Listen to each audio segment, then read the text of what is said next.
இப்ப தூக்கம் அப்படிங்கிறது வந்து இரவானாலே தூங்கிடணும் அப்படிங்கிற மாதிரிலாம் எல்லாருக்கும் கிடையாது அப்படின்னு நினைக்கிறேன்.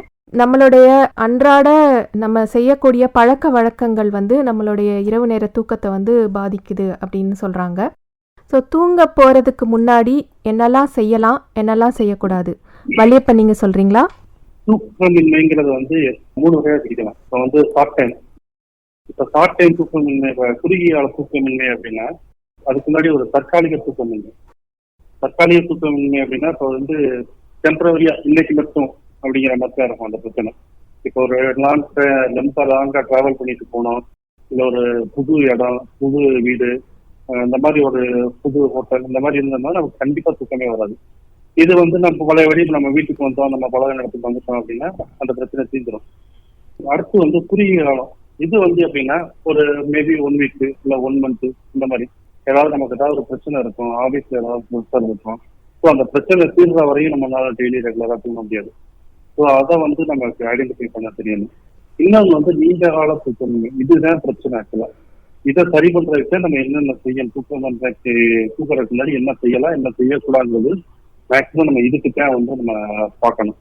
நீண்ட கால தூக்கமின்மைன்னா முதலுக்கு என்ன பண்ணாலும் தூக்கமே வராது. அப்படிங்கிறப்ப நம்ம என்ன செஞ்சா நம்ம தூங்கலாம் அப்படிங்கிற மாதிரி தான் நம்ம பார்க்கணும்.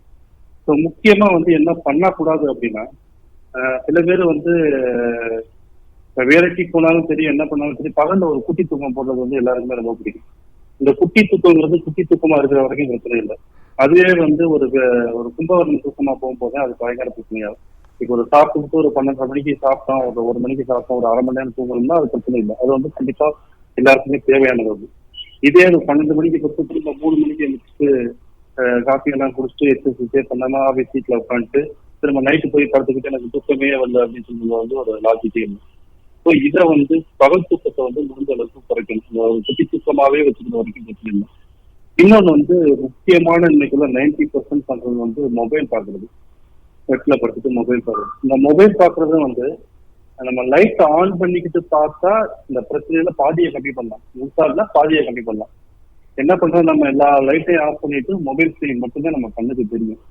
அப்ப என்னன்னா டிவி பார்ப்போம், இல்லாட்டி மொபைல் போன் பார்க்கும்போது அதையே நம்ம கூர்ந்து கவனிக்கும் போது ரொம்ப நேரத்துக்கு நம்மளால தூக்கம் வராது. அதுக்கு ஈவன் வந்து நம்ம இந்த அல்ட்ரா ப்ளூ சொல்றோம், அந்த அதோட இது வந்து நமக்கு ரொம்ப நேரம் தொடர்ந்து இருக்கும் நம்ம கண்ணுல.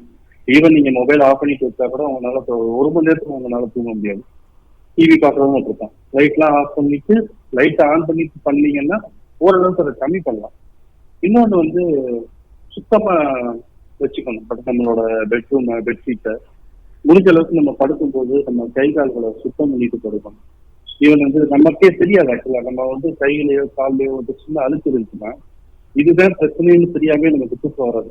இதே நீங்க படுக்கிறதுக்கு முன்னாடி வந்து ஒரு நல்ல கால்லாம் சுத்தமா கழுவிட்டு கையெல்லாம் சுத்தமா கழுவிட்டு அதுக்கப்புறம் நீங்க படுக்க போனீங்கன்னா அதோட டிஃபரன்ஸ் உங்களுக்கு நல்லா தெரியும்.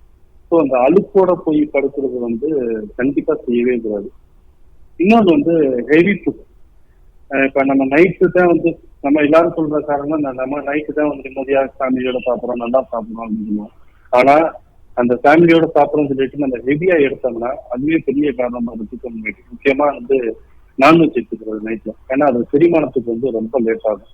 ஆயிலி ஃபுட்டு இதெல்லாம் வந்து செரிமானம், ஏன்னா நம்மளோட உடல் வந்து ஓவர் டைம் செய்யும் தூங்குறது. அப்ப ரொம்ப ஓவர் டைம் செய்யும் போது என்ன ஆகுதுன்னா நமக்கு வந்து தூக்கம் வராது, கண்டிப்பா வராது. அந்த செரிமானம் வந்து அல்பம் பாதிக்கு மேல முடிஞ்சாச்சு நம்மளால அது தூங்க முடியும். ஸோ முடிஞ்ச அளவுக்கு வந்து லைட் ஃபுட் எடுக்கணும். இன்னொன்று வந்து அதிகமான வந்து எக்ஸசைஸ் பண்ணக்கூடாது. ரொம்ப பேர் என்னன்னா நான் வந்து எனக்கு இப்பதான் டைம் கிடைக்குது அப்படின்ட்டு நைட்டு 8 மணிக்கு 10 மணிக்கு அப்படின்லாம் வந்து ரொம்ப எக்ஸசைஸ கான்சியஸா இருப்பாங்க. நம்மளோட எந்த ஒரு எக்ஸசைஸா இருந்தாலும் அதிகபட்சம் வந்து ஒரு 6 மணி 7 மணி அதுக்குள்ள முடிச்சிடணும். அதுக்கப்புறம் நீங்க எக்ஸசைஸ் பண்ணீங்கன்னா அதுவே வந்து தூக்கமின்மைக்கு வந்து இன்னொரு முக்கியமான காரணமாகும். ஸோ இது வந்து என்னென்ன செய்யக்கூடாது அப்படிங்கிறத இதெல்லாம் வந்து ஒரு முக்கியமானது. இப்ப என்ன செய்யலாம் அப்படின்னு பார்த்தோம் அப்படின்னா, முக்கியமா வந்து முன்னாடி ராஜா பேசும்போது சொன்னாரு வந்து மெலட்டோனின் வந்து அதிகமா கூட நமக்கு வந்து தூக்கம் வரும் அப்படின்னு. ஸோ அதுக்கு முக்கியமா வந்து நம்ம என்ன பண்ணலாம் அப்படின்னா, வாழைப்பழம், செர்ரி இதெல்லாம் அதிகமா சாப்பிட்டோம்னா அதுல வந்து மெலட்டோனின் வந்து அதிகமா இருக்கு. ஸோ அவங்க வந்து மெலட்டோனின் சுரக்கிறத வந்து இந்த வாழைப்பழம், செர்ரி வந்து அதிகமா வந்து தூண்டும். அப்போ வந்து உங்களுக்கு நல்லா தூக்கம் வரும். இன்னொன்று வந்து அவருக்கு ராஜா பேசும்போது இன்னொன்று சொன்னாரு, இன்சுலின் வந்து சுரந்தாலும் தூக்கம் வரும். அது வந்து ஈவன் வந்து சக்கரை வியாதி வராமையும் தடுக்கும் அப்படிங்கிற மாதிரி சொன்னாரு. அப்ப நம்ம இன்சுலின் அதிகமாக போடுறதுக்கு என்ன பண்ணணும் அப்படின்னா, ரொட்டி, ஓட்ஸ், இந்த கார்போஹைட்ரேட் அதிகமாக உள்ள இதை எடுத்துக்கலாம். ஐ மீன் நம்ம வந்து நான்வெஜ் இல்லாம இந்த மாதிரி உணவு எடுத்துக்கணும்னா நமக்கு இன்சுலின் வந்து அதிகமாக போறோம். அப்ப நமக்கு வந்து ஒண்ணு நமக்கு தூக்கமும் நல்லா வரும், சக்கரை வியாதி வர்றதையும் கம்மி பண்ணும். இது வந்து உணவு பழக்க வழக்கத்துல இது வந்து ரொம்ப முக்கியமானது. இன்னொன்று வந்து பால். பால் வந்து பால்ல இருக்க வந்து சிப்டோசாவன்னு ஒண்ணு இருக்கு, அமிலம். அமிலமும் கால்சியம், அதுவும் வந்து தூக்கத்தை தூண்டும்.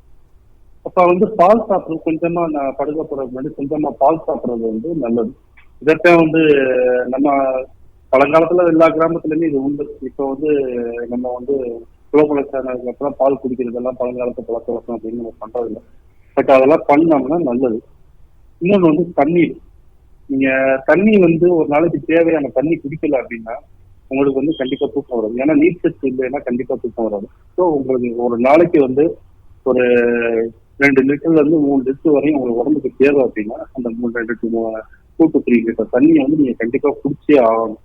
அப்பதான் வந்து தூக்கம் வரும். இன்னொன்று வந்து ஒரு ரெகுலர் டயட் வந்து நீங்க ஃபாலோ பண்ணணும். இப்போ நான் 2 நாள் டயட் வந்து 2 நாள் ஹெவியா சாப்பிட்டு திரும்ப 2 நாள் டயட் வந்து அது வந்து பிரயோஜனமே இல்லை. என்னன்னா உங்க உடம்பு வந்து எதை எடுத்துக்கிற எந்த ஒரு பழக்கத்தை ரெகுலாரிட்டி பண்றது அப்படிங்கிறத வந்து கன்ஃபியூஸ் ஆயிடும். அப்ப அந்த செல்ஸ் எல்லாம் கன்ஃபியூஸ் ஆகும்போது உங்களுக்கு ஆட்டோமேட்டிக்கா தூக்கம் வராது. ஸோ நீங்க என்ன பண்ணுவீங்க, 2 நாள் வயசுல கொட்டி போடுவீங்க. அப்போ வந்து அதுக்கு உடம்பு செட் ஆகும். திரும்ப 2 நாள் ரொம்ப ஹெவியா சாப்பிடுவீங்க. அப்ப திரும்ப அது வந்து கன்ஃபியூஸ் ஆகும். நம்ம இந்த உடம்புக்கு வந்து நம்ம என்ன பண்ணலாம்னு இந்த நம்மளோட செல்ஸ் எல்லாம் வந்து கன்ஃபியூஸ் ஆயிடும். ஸோ இந்த ரெகுலாரிட்டியை வந்து கரெக்டான டயட்டை வந்து ரெகுலர் பண்ணணும். இது வந்து தூக்கத்துக்கு வந்து ரொம்ப முக்கியம். ஸோ இதெல்லாம் பண்ணாம இருந்தா ஆட்டோமேட்டிக்காவே தூக்கம் வந்துடும். இன்னும் வலுக்கட்டாயமா நம்ம இன்னும் தூக்கத்துக்கு என்ன பண்ணலாம் அப்படின்னா, முடிஞ்ச அளவுக்கு ஏர்லியரா சாப்பிடணும். 7 மணிக்குள்ள 7:30 மணிக்குள்ள சாப்பிட்டா ரொம்ப நல்லது. 7:30 மணிக்குள்ள சாப்பிட்டு 9:30 மணிக்கு நம்ம பெட்டுக்கு போயிட்டோம்னா ரொம்ப நல்லது. இன்னொன்று வந்து நம்ம இருக்க பெட்ரூமை வந்து சுத்தமா ஒரு படுக்கை விரிப்பு, தலையணை இதெல்லாம் வந்து நம்ம அடிக்கடி மாற்றணும். ஏன்னா நம்ம ஒரு ஆய்வுல கூட சொல்லியிருந்தாங்க, நம்ம வீட்டுல எவ்வளவுதான் நம்ம சுத்தமா வச்சிருந்தாலும் நம்மளோட தலையணையில தான் அதிகமான பாக்டீரியாஸ் இருக்கும் அப்படின்னு. நீங்க ஒரு டெலஸ்கோப் வச்சு பார்த்தீங்கன்னா அது தெரியும். ஸோ வந்து நம்மளோட தலையணை முடிஞ்சா தலையணை வந்து அடிக்கடி வாஷ் பண்ணணும். பெட்ஷீட் அதிகமா வாஷ் பண்ணணும். இன்னொன்று வந்து உங்களோட படிக்க பொசிஷனை வந்து அடிக்கடி மாற்றணும். நீங்க ஒரே பொசிஷன்ல வந்து லைக் வந்து இப்ப தென்கிழக்கு வடக்கு தெற்கா படுத்துட்டீங்க அப்படின்னா கொஞ்ச நாள் கழிச்சு ஒரு மாசம் கழிச்சு கிழக்கு மேற்கு அந்த மாதிரி மாத்துறீங்கன்னா உங்களுக்கு தூக்கம் நல்லா வரும். ஏன்னா உங்களோட ஒரே மாதிரி இதை வந்து நீங்க மாத்துறீங்க. இதை வந்து கரெக்டா நீங்க ஃபாலோ பண்ணீங்கன்னாவே தூக்கம் நல்லா வரும். இன்னொன்று வந்து ஒரு நல்ல மெலோடிஸ் கேட்கறது, ஒரு கொஞ்ச நேரம் வந்து நல்ல மெலோடிஸ் கேட்கறது, ஒரு நல்ல புக்ஸ் படிக்கிறது. புக்ஸ் படிக்கிறது வந்து எப்போதுமே வந்து ஒரு மங்கலான வெளிச்சத்துல படிக்கக்கூடாது. எப்போதும் அது இரவா அந்த தூக்கத்துக்காக இருந்தாலும் இதாக இருந்தாலும் மங்கலான வெளிச்சத்துல படிக்கக்கூடாது.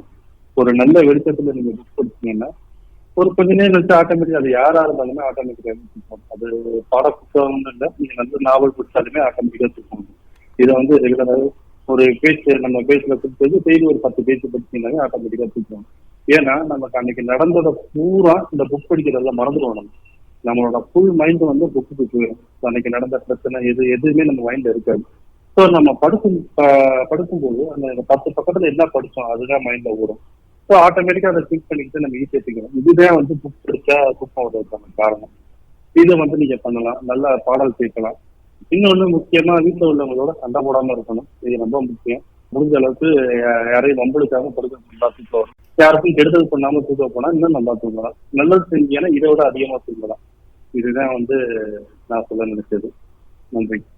நீங்க சொன்னதுல வந்து நம்ம தூக்கத்தோட மற்றவங்கள தூக்கத்தை பத்தின அக்கறையும் இருந்தது வந்து நல்லா தெரிஞ்சது வள்ளியப்பன். கண்டிப்பா.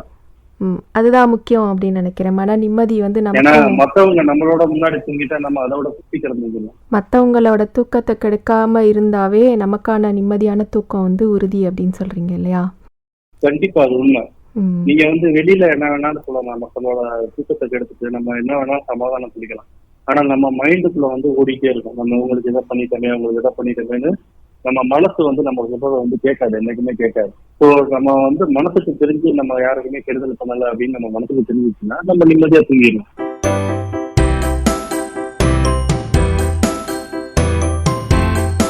இப்போ ஒவ்வொருத்தரும் பேசுகிறத வச்சு பார்க்கும்போது நம்ம நினச்சிட்டு இருக்க அளவுக்கு தூக்கம்ங்கிறது ரொம்ப எளிமையான விஷயம் இல்லை அப்படிங்கிறது தெரியுது இல்லையா? குழந்தைங்களா இருக்கிற வரைக்கும் தூக்கங்கிறது வந்து அது ஒரு இயல்பான விஷயமா இருக்குது. நம்ம வயது கூட கூட வந்து தூக்கம்கான விஷயங்கள் வந்து அதுவே ஒரு பிரச்சனையா இருக்கிறவங்களையும் நம்ம பார்க்குறோம். தூக்கம்ங்கிறது அவ்வளோ கடினமான செயலா நாகேந்திரன்? வேலை வெட்டிக்கு போகாம எப்ப பாரு இவன் தூங்கிக்கிட்டே இருக்கான் அப்படின்னு வந்து கேலியா வந்து சில பேர் சொல்லுவாங்க. அதுக்கு அந்த தூங்குற நபர் இருக்காரு இல்லையா, அவர் வந்து கேலியாவே பதில் சொல்லுவாரு. தூங்கி பாரு அதோட கஷ்டம் தெரியும் அப்படின்னு சொல்லிட்டு. அது வந்து கிட்டத்தட்ட உண்மைதான். தூங்குறது அப்படின்றது வந்து ரொம்ப கஷ்டமான வேலை. வடிவேலு ஒரு படத்துல பாத்தீங்கன்னா, கைப்புள்ள தூங்கிடுறா அப்படின்னு சொல்லிட்டு குர் அப்படின்னு தூங்கிடுவாரு. அது மாதிரியெல்லான தூக்கம்லாம் வந்து கிடைக்கப்பெற்றவர்கள் வந்து ஏதோ ஒரு வரம் வாங்கினவங்க அப்படின்ற மாதிரி கூட நம்ம சொல்லிக்கலாம். இதுவும் வந்து ஒரு பிராக்டிக்கல் அனாலிசிஸ் மூலமா தான் வந்து சமீபத்துல வெளி உலகத்துக்கு கொஞ்சம் தெரிய வந்தது. ஒரு பிரபல மெத்தை நிறுவனம், தனியார் நிறுவனம் இந்தியாவுல, பெங்களூர் சிட்டில அதுக்கான ஒரு போட்டிய வந்து அனௌன்ஸ் பண்ணாங்க. ஒரு 23 பேர வந்து 100 நாளைக்கு டெய்லி 9 மணி நேரம் தொடர்ச்சியா தூங்குறவங்களுக்கு ரூ. 10,00,000 பரிசு தரோம். அத ஒரு ஜாப் ஃபேர் மாரியே நடத்துனாங்க. அதுக்கான விண்ணப்பங்களும் அவங்க கேட்டு வாங்குனாங்க. அப்படி வாங்குறப்ப கிட்டத்தட்ட ஒரு 2,50,000 பேர் வந்து அதுக்கு விண்ணப்பிச்சாங்க. அந்த 2,50,000 பேர்ல 23 பேர் அவங்க செலக்ட் பண்றப்ப, அந்த நேர்காணல் முடிஞ்சு வெளியில வந்தவங்க வந்து ரிஜெக்ட் ஆகி வெளிய வந்தவங்க கிட்ட கேட்டப்பயே தூக்கம் ரொம்ப கஷ்டமான விஷயம் அப்படின்ற மாரி அவங்களே ஃபீல் பண்ணதா வந்து வெளியில வந்து சொன்னாங்க. ஆனா அதுக்கப்புறம் அந்த போட்டி நடந்தது. அந்த போட்டியில கலந்துக்கிட்டு ஜெயிச்சவங்களும் இருக்காங்க. ஸோ தூக்கம்ன்றது வந்து அ ஒரு கஷ்டமான வேலை தான்.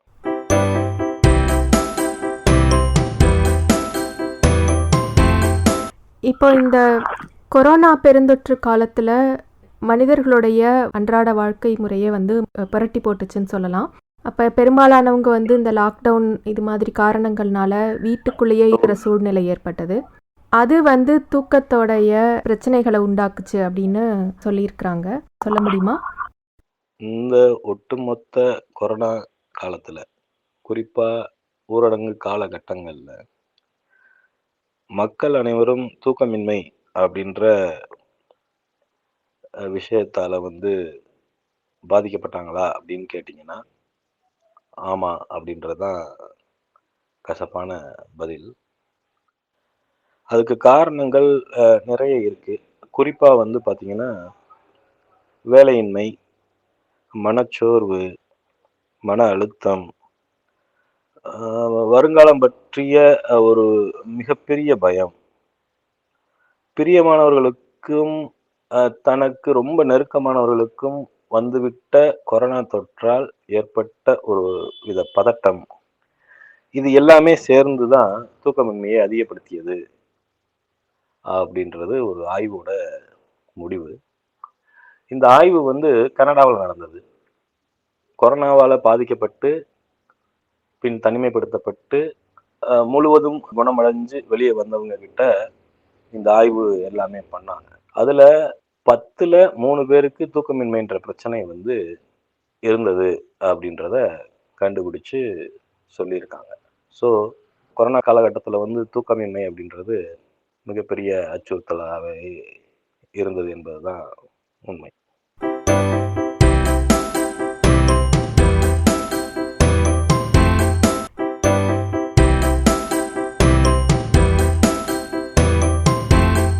சில நேரங்களில் நம்ம வந்து ஆழ்ந்து தூங்குகிறோம். சில நேரங்களில் ஒரு விழிப்புணர்வோட கூடிய தூக்கமாக இருக்குது. இரவு முழுவதும் வந்து தூக்கம் வந்து பல படிநிலைகளில் இருக்குதா? அப்படி இருந்தால் அது தூக்கத்தோட படிநிலைகள் என்னென்ன? பொதுவா நம்ம உறங்கும்போது நமது உறக்கம் 5 நிலைகளா பிரிக்கப்பட்டிருக்கு. 5 நிலைன்னு சொல்லுவாங்க. 2 வகையா பிரிக்கப்பட்டிருக்கு. அதுல ஒண்ணு கண் அசைவுடைய தூக்கம், கண் அசைவற்ற தூக்கம். அதாவது நான் ரேபிட் ஐ மூமெண்ட்ல மேலும் 4 சைக்கிள் 4 நிலைகளா பிரிக்கப்பட்டிருக்கிறாங்க. அதுல கண் அசைவற்ற தூக்கத்துல இலகுவான தூக்கம், உண்மையான தூக்கம், ஆழமான தூக்கம், மிக ஆழமான தூக்கம் அப்படின்னு ஒரு 4 நிலையா இருக்கு. பொதுவா நம்ம தூங்க ஆரம்பிச்ச உடனே நம்ம போற ஸ்டேஜ் வந்து இலகுவான தூக்கம். இந்த தூக்கம் வந்து தூக்கத்துக்கும் விழிப்புக்கும் இடைப்பட்ட ஒரு நிலை. இந்த ஸ்டேஜ்ல தான் இலகுவான தூக்கம். இந்த நேரத்துல ஏதாவது ஒரு சத்தமோ யாராவது தொட்டாலோ கூப்பிட்டாலோ ஈஸியா எழுந்திருச்சிருவோம். ஸோ இது வந்து இலகுவான தூக்கம். இந்த நேரம் அதுக்கு அடுத்து வர்ற தூக்கம் உண்மையான தூக்கம்.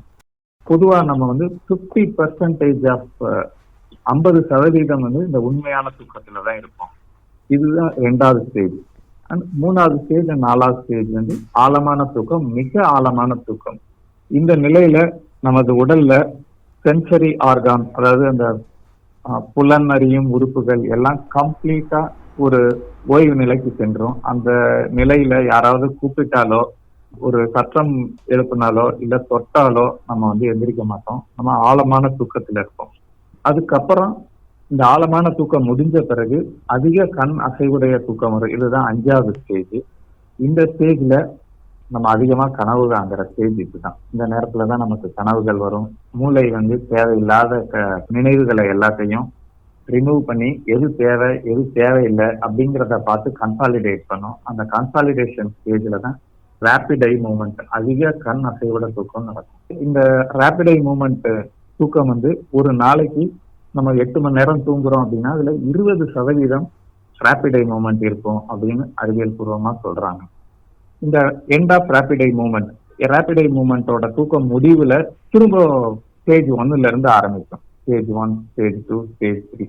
இப்படியே இந்த சைக்கிள் 8 மணி நேரம் தூக்கத்துல தொடர்ந்து நடைபெற்று கொண்டே இருக்கும். பாஸ்கர் அவர்கள் விலங்குகளோட தூக்கத்தை பத்தி ஒரு அருமையான பேசியிருந்தாரு. அப்பதான் எனக்கு ஒரு ஞாபகம் வந்தது. பரிணாம வளர்ச்சியில டார்வினோட பரிணாம வளர்ச்சி கோட்பாடு படி நம்ம வந்து குரங்குல இருந்து வந்ததா சொல்றாங்க. ஸோ முற்பட்ட ஹோமோ சேப்பியன்ஸுக்கு முற்பட்ட மனித இனம் ஹோமோ எரக்டஸ், ஆரம்ப கால அந்த ஹோமினின் அப்படின்னு சொல்லுவாங்க. 80 லட்சம் வருஷத்துக்கு முன்னாட குரங்குல இருந்து ஹோமினின்ற ஒரு மூதாதையர் உருவானாங்க. அவங்களோட ஸ்லீப்பிங் பேட்டர்னும் இப்போ இருக்கிற ஹோமோ சேப்பியன் நம் மனிதர்களோட ஸ்லீப்பிங் பேட்டர்னும் மோரார்லஸ் ஒரே மாதிரி இருக்கு அப்படின்னு சொல்லுவாங்க. அதாவது குரங்குகள்லாம் இன்னமும் மரத்துல தான் தொங்கிக்கிட்டு தூங்குறாங்க. ஆனா நம்ம வந்து தரையில பெட்ல கம்ஃபர்டபுளா தூங்குறோம். எப்போ நம்ம வந்து மரத்துல இருந்து கீழே இறங்கி வந்து தூங்க ஆரம்பிச்சோமோ அப்பதான் நம்மளோட மூளை வளர்ச்சி அடைய ஆரம்பிச்சதா அறிவியல் ஆராய்ச்சியாளர்கள்லாம் சொல்றாங்க. ஸோ ஏன் நம்ம மரத்துல இருந்து கீழே இறங்கி வந்தோம் அப்படின்னு ஒரு பார்த்தோம்னா உடல் பருமன், அதாவது வெயிட், குரங்குகளோட கொஞ்சம் அதிகமான வெயிட் நம்ம போட ஆரம்பிச்சிருக்கோம். ஸோ அந்த வெயிட் அதிகமாகவும் மரத்துல தூங்க முடியல. ஸோ தூங்குறதுக்காக மரத்தை விட்டு கீழே இறங்கி வர்றோம். கீழே இறங்கி வரும்போது சில நடக்க வேண்டிய தேவைகள், நெருப்பு, அது இதுன்னு நிறைய கிடைக்குது. இது பரிணாம வளர்ச்சி கோட்பாடுல இதெல்லாம் சொல்லப்பட்டிருக்கு. இந்த குகைகள்ல போய் ஒரு அமைதியான சூழ்நிலையில தக்க பாதுகாப்போட தூங்க ஆரம்பிக்கிறதுனால அவங்களோட மூளை வளர்ச்சி அதிகமா அடைய ஆரம்பிச்சிருக்கு. ஸோ இப்படிதான் வந்து நம்மளோட மூளை வளர்ச்சி வந்து அதிகமா வர்றதுக்கான இந்த தூக்கமும் ஒரு காரணம் அப்படின்னு சொல்லப்படுது. அதாவது தூங்கணும்னு நினச்சி தூங்க போனாலும் சில பேருக்கு தூக்கத்துக்கு இடையிலேயே வந்து பிரச்சனைகள் ஏற்படுது. நிம்மதியான தூக்கம் வராமல் போகுது. தூக்கத்தில் மூச்சு முட்டுற மாதிரியான உணர்வுகள் வந்து விழித்து எழுறவங்க இருக்கிறாங்க. சில நேரத்தில் வந்து தூக்கத்தில் நடக்கிற வியாதி அப்படின்னு நம்ம கேள்விப்படுறோம். இதெல்லாம் வந்து ஏன் ஏற்படுது, அதை பற்றி கொஞ்சம் சொல்ல முடியுமா? தூக்கமின்மைக்கு பல காரணங்கள் இருக்கு. பொதுவா அதுக்கு முன்னால தூக்கமின்மை அப்படிங்கிறது ஒரு நோயா இல்ல ஒரு நோயோட வெளிப்பாடா அப்படிங்கிறது தெரிஞ்சுக்கணும். சிலர் வந்து தூக்கமின்மை ஒரு நோய் அப்படின்றாங்க. ஸோ நல்லா தூங்கும், ஆனா உண்மையிலே ஏன் தூக்கம் வரல அப்படிங்கிறதுக்கான அண்டர்லைன் காஸ், அது ரூட் காஸ் என்ன அப்படிங்கிறத கண்டுபிடிக்கணும். கண்டுபிடிச்சோம்னா தான் லைஃப் ஸ்டைல் ப்ராப்ளமா இல்ல நமக்கு உடல் உபாதைகள் எதுவும் இருக்குதா அப்படிங்கிறத தெரிஞ்சுக்க முடியும். ஸோ உதாரணத்துக்கு பார்த்தோம்னா இப்போ சிலருக்கு வந்து தூக்கம் வந்து தூங்கும் போது மூச்சு வாங்கும், இழப்பு, இந்த ஆஸ்துமான்னு சொல்றாங்க இல்லையா. ஸோ அந்த மாதிரி ஒரு குறைபாடு இருக்கும். அவங்களுக்கு அதிகமா அடிக்கடி நல்லா சரியா தூங்க மாட்டாங்க, தூக்கத்துல அடிக்கடி முழிப்பு வந்துகிட்டே இருக்கும். ஸோ இவங்க வந்து அந்த ஆஸ்துமாக்காக சரி பண்றதுக்கான மருத்துவ சிகிச்சை எடுத்தாங்கன்னா இவங்களுக்கு ஆட்டோமேட்டிக்கா தூக்கம் வந்துடும். நம்ம பள்ளியப்ப நிறைய ஒரு டிப்ஸ்லாம் சொன்னாங்க. தூங்குறதுக்கு என்னென்னலாம் பண்ணணும், இது எல்லாம் பண்ணிடுவாங்க. எல்லாம் பெர்ஃபெக்டா இருப்பாங்க. கரெக்டா வந்து 8 மணிக்கு சாப்பிட்டுருவாங்க, ஒரு 10 மணிக்கு தூங்க போயிடுவாங்க, நல்ல இருட்டான இடத்துல படுப்பாங்க, கம்ஃபர்டபுளா அந்த படுக்கை வந்து ஒரு தரமான படுக்கையா இருக்கும். ஸோ எல்லாம் சரியா செஞ்சாலும் அவங்களுக்கு தூக்கம் வராது. அதற்கான காரணம் வந்து இந்த மாதிரி ஒரு ஆஸ்துமாவா இருக்கலாம், இல்லது ஒரு நீரிழிவு நோயாளி எடுத்துக்கிட்டோம்னா அவங்க வந்து அடிக்கடி சிறுநீர் கழிக்க வேண்டிய ஒரு சூழல் ஏற்படும். ஸோ அப்போ அதுக்காக ஒவ்வொரு தடவையும் எந்திரிச்சு ஒரு 4 முறை 5 முறை வந்து எழுந்து சிறுநீர் கழிக்க போவாங்க. ஸோ இந்த மாதிரி ஒரு டைப் 2 டயாபெட்டிஸும் இதற்கு ஒரு காரணமா இருக்கலாம். சில நேரம் வந்து இரத்த கொதிப்பு, சுவாச நோய் அல்லது கேன்சர், இந்த மாதிரி ஒரு அண்டர்லைங் ஏதாவது ஒரு காசு இருந்தாலும் அவங்களுக்கு தூக்கமின்மை வரும். ஸோ இவங்கெல்லாம் முறையான மருத்துவ சிகிச்சையை எடுத்து அதை சரி பண்ணா இந்த தூக்கம் வந்து முறையா வரும். சரியா தூங்குறதுக்கான சூழ்நிலையையும் உணவு பழக்க வழக்கத்தையும் அதையும் ஏற்படுத்திக்கிறணும். அதே நேரம் அவங்க உடல்லையும் ஒரு முழு உடல் பரிசோதனை செய்து மருத்துவரிடம் ஆலோசனை செய்து அதற்கான சிகிச்சையும் எடுத்துக்கிட்டாங்கன்னா இந்த தூக்கமின்மை வந்து அவங்க அதுல இருந்து சரியாயிடும். தூங்கும்போது சில பிரச்சனைகள் வரும். அதற்கு ஒரு உதாரணம் அப்னியா, ஸ்லீப் அப்னியா அப்படின்னு சொல்லுவாங்க. ஸ்லீப் அப்னியா அப்படிங்கிறது பொதுவாக அந்த கொரட்டையும் கொரட்டை விடுறாங்க இல்லையா. ஸோ அப்போ என்ன ஆகும்னா ஒரு 5 முதல் அல்லது 10 முதல் ஒரு 25 வினாடிகளுக்கு சுவாசம் வந்து ஒரு டெம்பரரியா தடைபடும். ஸோ அப்போ டெம்பரரியா தடைபடும் போது அதை மூளை வந்து சென்ஸ் பண்ணி உணர்ந்து திரும்ப அதை ரெஸ்யூம் பண்ணணும். ஸோ இந்த மாதிரி ஒரு ஷார்ட் டேர்ம் பிரீத் லாஸ் தான் வந்து ஸ்லீப் அப்னியா அப்படின்னு சொல்லுவாங்க. ஸோ இது தூக்கத்துல சிலருக்கு வர்ற ஒரு கோளாறு. இதே மாதிரி சிலர் வந்து தூங்கும்போது நடப்பாங்க, குழந்தைங்க எல்லாம் மெயினா நடப்பாங்க, தூக்கத்துல பேசுவாங்க. இந்த மாதிரி சில உபாதைகள் இருக்கு. சிலருக்கு இன்னொரு வித்தியாசமான ப்ராப்ளம் வரும். நம்ம கிராமப்புறங்கள்ல எல்லாம் சொல்லுவாங்க அமுக்குவான் அப்படின்னு சொல்லுவாங்க, கேள்விப்பட்டிருக்கீங்க. அமுக்குவான்னா அவங்க முழிச்சிருவாங்க, உணர்வுகள் வந்து ரெஸ்யூம் ஆயிடும், கான்சியஸ் மைண்ட் வந்துடும். பட் கையை தூக்கணும்னு நினைப்பாங்க, தூக்க முடியாது. பேசணும்னு நினைப்பாங்க, பேச முடியாது. எந்திரிக்கணும்னு நினைப்பாங்க, எந்திரிக்க முடியாது. இதை வந்து அமுக்குவான், பேய் அமுக்கிடுச்சு, பிசாசு அமுக்கிடுச்சு அப்படிங்கிற மாதிரி சொல்லுவாங்க. பட் இது நிஜமாவே பேயெல்லாம் எதுவும் அமைக்கிருக்காது. இது ஒரு ஆக்சிஜன் பற்றாக்குறையால தசைகள் வந்து ஓய்வு நிலையில இருக்கும். ஓய்வு நிலையில இருக்கிற தசைகள் மனம் விழிச்சிரும். கான்சியஸ் மைண்ட் உறக்கத்துல இருந்து வெளியில வந்துடும். ஆனா லிம்ப் நோட்ஸ்ன்னு சொல்ற கை கால் தசைகள் அண்டு புதிய நரம்புகள் வந்து இன்னும் உறக்கத்திலேயே அல்லது ஓய்வு நிலையிலேயே இருக்கும்.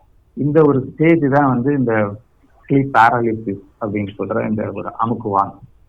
தூக்கத்துல நடக்கிற அந்த பழக்கம் என்ன அப்படின்னு பார்த்தோம் அப்படின்னா, நான் 5 நிலைகள் ஏற்கனவே சொல்லியிருந்தேன் தூக்கத்துல. அதுல ரேபிட் ஐ மூமெண்ட் அண்ட் நான் ரேபிட் ஐ மூமெண்ட், இந்த 2 நிலைக்கும் மாறும்போது நடக்கிற சில குளறுபடிகள்னால வர்ற ஒரு டிசார்டர் தான் இந்த தூக்கத்துல நடக்கிற ஒரு குறைபாடு. ஸோ இதுல அவங்க உணர்வுகள், அந்த கான்சியஸ் மைண்ட் வந்து இன்னும் ஓய்வு நிலையிலேயே இருக்கும். அது ஓய்வு நிலையில இருந்து வெளிப்படைஞ்சிருக்காது. ஆனா அவங்களோட உடம்பு தசைகள் அண்ட் நரம்புகள் இதை கண்ட்ரோல் பண்ற பகுதி வந்து அதெல்லாம் வந்து விழிப்புறும். ஸோ இந்த நிலையில அவங்க என்ன செய்யறோம் எதுவுமே அவங்களுக்கே தெரியாது. அவங்க நடப்பாங்க.